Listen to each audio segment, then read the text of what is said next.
Eu sempre quis ser professora. E aí, quando eu era pequenininha, meu foco era dar aula de matemática, que era o que tinha no colégio e que eu conseguia fazer e que tinha alunos, né? Eu tinha colegas que tinham interesse em aprender. Só que eu cheguei pra minha mãe, quando eu estava perto de me formar, e falei, já sei, vou prestar matemática e vou ser professora de matemática. E a minha mãe me proibiu. Minha mãe é professora de português e ela foi professora a vida inteira no colégio, né, para crianças e adolescentes. E ela falou que era uma vida muito terrível, no sentido de que eles não davam valor. E se a gente parar para pensar, esse é um dos dilemas que a gente tem hoje na educação, que é o fato de os professores não serem reconhecidos nem valorizados como deveriam ser. E isso vem muito da educação de casa. Mas, pulando essa parte, a minha mãe me proibiu ali, então, de ser professora de matemática, e eu prometi para mim mesma que um dia eu seria professora, mas já que ela não deixava, enquanto ela pagasse as minhas contas, eu teria que fazer outra coisa.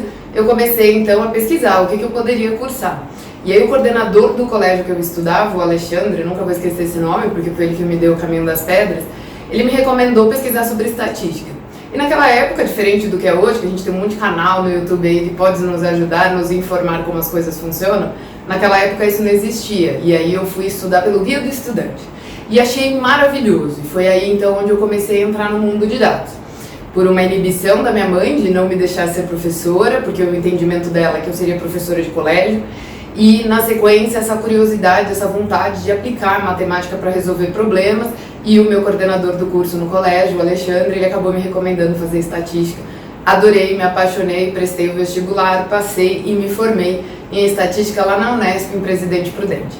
Dali em diante sempre trabalhei com dados, então é uma jornada que eu me orgulho e fico muito feliz. E também me orgulho de dizer que se não fosse minha mãe ter me proibido de fazer faculdade de matemática lá, talvez eu não fosse tão feliz hoje, então isso foi bom por um lado. E hoje eu consigo provar para ela que eu consigo ser professora e eu amo fazer isso e agora eu sou dedicada especificamente a isso com a minha escola SN.ro. Com certeza todo mundo tem desafio em qualquer que seja a carreira. Agora quando a gente fala de mulheres dentro de qualquer carreira também é desafiador. A gente sabe que tem diferenças. E no nosso mundo, pensando aqui em TI, a quantidade de mulheres é muito menor, então realmente nós somos num volume muito melhor. Mas tem boas notícias, por exemplo, estamos crescendo no volume de mulheres que estão entrando para o mundo de dados, para o mundo de TI. E isso é muito legal. Sim, eu tive vários desafios, essa é a verdade. Mas o fato é que para mim os meus desafios não eram o fato de eu ser mulher. Porque olha que engraçado, comigo a história foi um pouco diferente. Eu sempre fui muito obesa. Então os homens, os meus amigos de trabalho, todo mundo que eu convivia, não me olhava como se eu fosse aquela menininha, como se eu fosse aquela mulher desejada. Eu era uma amiga, eu era mais uma ali. E muitos até me tratavam como se eu fosse colegas, homens. Então eu não sentia essa pressão que muitas mulheres sentem. E eu fui educada a isso. E o meu cérebro, como de todo mundo, é igual um algoritmo, né? É igual um algoritmo de machine learning. A gente aprende com experiências. Como a minha experiência era um pouco diferente, porque eu não era vista como uma mulher ali desejada, eu era mais vista como um menino, causadora, então eu não sofri essa pressão toda. Só que com o tempo eu emagreci. E aí o meu corpo mudou a forma, e olha que muito louco como é um fato, pelo menos no meu mundo. Eu comecei a sentir isso. Muito da hora, né? Só que eu sempre me impus desde anteriormente, então se alguém vem fazer alguma coisinha, se tem algum indício de assédio, eu sou a primeira da paulada. Não deixo, com certeza, desafios vão existir sempre, mas o importante é que faz parte da nossa jornada, não é só mulheres que enfrentam desafios, talvez os nossos sejam em alguns pontos mais difíceis, mas a gente tem um grupo de apoio, nós temos outras mulheres que podem nos ajudar, eu acho que é isso que é interessante. E no meu caso, como eu não tive essa experiência e fui vivenciar isso muito depois, quando eu já era muito mais velha, aí eu comecei a entender realmente esse propósito de empoderamento feminino. E isso eu acho hoje em dia muito importante, porque quanto mais mulheres na tecnologia, quanto mais mulheres na área de dados, quanto mais mulheres nesse mundo, mais os nossos problemas femininos vão ser resolvidos. E isso é uma coisa que, é muito convencedor da gente entrar nesse mundo, né? É um fato que no mundo de dados a maioria, a predominância realmente são homens.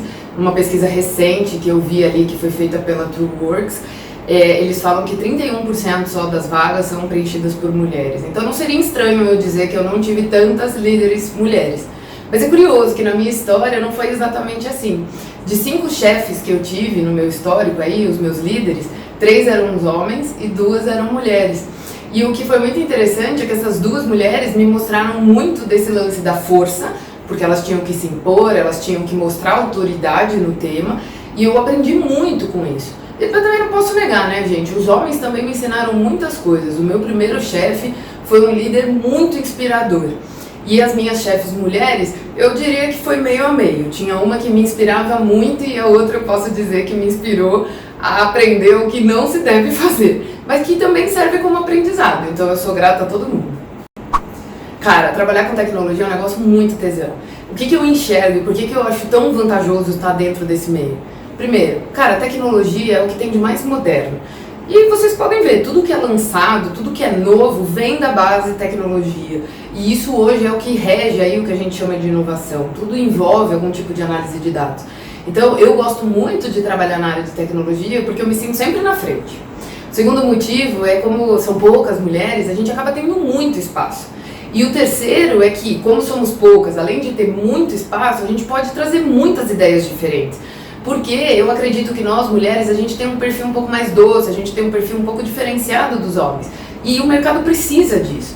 E não só isso, a gente precisa colocar as nossas opiniões. Afinal de contas, se a gente for observar pelo IBGE, nós somos praticamente 50% sexo masculino e sexo feminino. Isso quer dizer o quê? A gente deveria estar equilibrado em todos os cargos, em todos os lugares, meio a meio. Mas se não é exatamente assim agora, significa que a gente ainda está cavando isso, que a gente ainda está construindo. Então agora é um momento ideal para as mulheres entrarem com força. Primeiro, para a gente atingir o nosso objetivo de igualar essa distribuição. E no segundo, porque a gente tem espaço para isso. E nós somos muito poderosas. Vamos lá, combina aí com a gente. Cara, quanto tempo você estuda? O quanto você se dedica para as coisas? A gente sabe que mulher tem esse perfil mais doce, mais estudioso. Vamos tirar proveito disso. A gente tem um espaço gigantesco e eu tenho certeza que muitas mulheres que estão nos assistindo são muito brilhantes. O que te impede? Vai pra frente. Errar faz parte do ser humano, não é específico para mulheres. Homens também erram. Então errar a gente tem que entender que serve de aprendizado. E por isso é tão importante que a gente entre na área, pra gente ir aprendendo e ensinando quem vai vir novo para entrar. Então isso que eu acho muito rico, assim, é essa troca, esse compartilhamento, estar sempre na frente, entendendo o que tem de novo e mostrando milhões de possibilidades, inclusive do futuro, porque o futuro é pautado em tecnologia. Especificamente, olhando para o meu umbigo, eu acredito muito que o que me faz ser diferente no mercado é a forma como eu me comunico. E isso é uma coisa que eu percebo como professora em sala de aula, então os feedbacks que eu recebo dos meus alunos são, tipo, melhor professora que eu já tive, ou uma explicação muito didática, e isso vem da comunicação. E no mercado isso não é diferente, porque o que eu percebo? Se você consegue se comunicar de uma forma clara, em que um leigo consegue te entender, você vai ter muito mais valor para o mercado. Então, olhando o meu umbigo, eu diria que o meu grande diferencial no mercado hoje em dia é o fato dessa capacidade de contar histórias. Eu até brinco que eu não digo que eu sou professora, eu digo que eu sou contadora de histórias. Porque eu tenho que ser sensual para os meus alunos e é exatamente essa analogia que eu faço quando eu estou olhando para os meus clientes. O que o meu cliente, uma área de negócio, quer ouvir? Ele quer ouvir de estratégia, ele quer ouvir de dinheiro, ele quer saber de retorno. E isso é uma das coisas que vão tornar a gente diferente no mercado. Saber se comunicar de forma clara. E mulheres, quanto mais treinarem nisso, melhor, porque mais espaço a gente vai ganhando. Bom, qualquer situação onde existe um grupo que é uma minoria, é importante que esse grupo se una, porque eles podem bolar ideias, eles podem pensar de forma diferente. Quando a gente vê mulheres na tecnologia, por que eu julgo tão importante que a gente se una? Para servir de grupo de apoio. É muito importante porque eventualmente uma mulher está sofrendo com algo e ela não tem com quem conversar. O simples fato de ter alguém semelhante a ela já faz ela se sentir mais confortável. Alguém que passou por aquela mesma história. E não só isso. Se a gente junta cérebros femininos, vocês concordam que a gente tem muito mais poder para resolver os nossos problemas? Por isso que na tecnologia e em todas as outras áreas é importante que tenha representatividade diversa dos tipos de pessoas que existem no mundo. E a gente tem vários tipos e espécies. Então é importante as mulheres se unirem, principalmente em tecnologia, para que a gente possa criar novas coisas, e isso é uma coisa muito importante, para que a gente possa se apoiar e se motivar, e isso é um pilar que é muito útil para o nosso dia a dia e para acalmar o nosso coração, inclusive, durante a nossa rotina. E um terceiro ponto é o fato de troca de experiências. Cada mulher já teve uma experiência diferente, um resultado diferente, Cara, troca de experiências na minha cabeça é a mesma coisa que coletar dados. Quanto mais dados a gente tiver, mais informação e mais formas de gerir caminhos para o futuro a gente vai conseguir. Então é importante realmente que a gente se una para conseguir fazer a diferença onde a gente está inserido. Então eu apoio muito esses grupos de mulheres e fico muito feliz que aqui a gente, como a SN, sendo uma mulher representando a empresa, a gente, por exemplo, tem a maioria dos nossos alunos são mulheres. Isso é maravilhoso, eu fico muito orgulhosa de saber que a SN é uma das que provém muitas mulheres boas para o mercado. Infelizmente já teve alguns momentos que eu pensei em desistir. Foram poucos, mas existiram. Eu lembro de uma vez que eu trabalhei num projeto, que inclusive foi meu primeiro projeto, que foi um negócio muito sofrido pra mim. Demandava demais, eu me sentia burra, sabe aquela síndrome do impostor? Todas nós carregamos isso até hoje. E é um fato que a gente tem que conviver com essas coisas, por isso é tão importante a gente trabalhar o nosso lado psicológico. Eu pensei em desistir quando eu comecei a notar que talvez eu não desse conta daquilo. Será que eu mereço essa tortura? Era muito do que eu pensava. E aí, com o tempo, eu fui percebendo que se eu estudasse, eu entendesse bem como as coisas funcionassem, eu teria mais propriedade para falar sobre aquilo. E aí, com o passar do tempo, eu fui me tranquilizando. Existiu alguns outros momentos que eu pensei em desistir, principalmente quando a minha liderança não eram pessoas que me motivavam muito, não eram pessoas que me davam aquele tesão de trabalhar. E isso foi uma das coisas que eu aprendi. Procure sempre um emprego que você se apaixone pelo líder, que você queira ser ele, que você se espelhe, que você entenda que ele tem muito a te contribuir, para que você possa realmente crescer na sua carreira.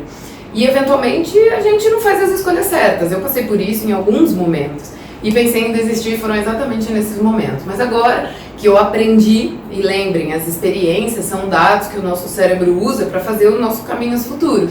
Depois que eu colhi esses dados, ou seja, que eu vivi essas experiências ruins, meu algoritmo aqui foi aprendendo o que me fazia bem e o que não fazia, e hoje a última opção que eu tenho aí é desistir, porque eu sou realmente apaixonada pelo que eu faço, sou realmente apaixonada pelos meus clientes, sejam alunos ou sejam empresas, e eu gosto de trabalhar em prol dessas pessoas, porque eu acredito que eu estou fazendo algum tipo de transformação nelas, seja pequenininha ou seja um pouco maior, mas o fato é que de alguma forma eu estou colaborando para que pessoas se motivem e estas pessoas mudem o mundo, que é muito do nosso objetivo como ser humano. E a gente ainda tem muita coisa a evoluir e tem espaço para todo mundo. Isso foi uma frase que minha psicóloga falou recentemente. O oceano é muito grande, cabe todo mundo ali dentro, sobrando espaço. Então é isso, vamos nos encorajar e trazer outras mulheres para a nossa área, porque é muito importante. A gente precisa demarcar esse nosso espaço e mostrar o quanto a nossa opinião é importante e o quanto a nossa opinião e a nossa forma de ver o mundo é muito valiosa, principalmente para que exista respeito entre as pessoas.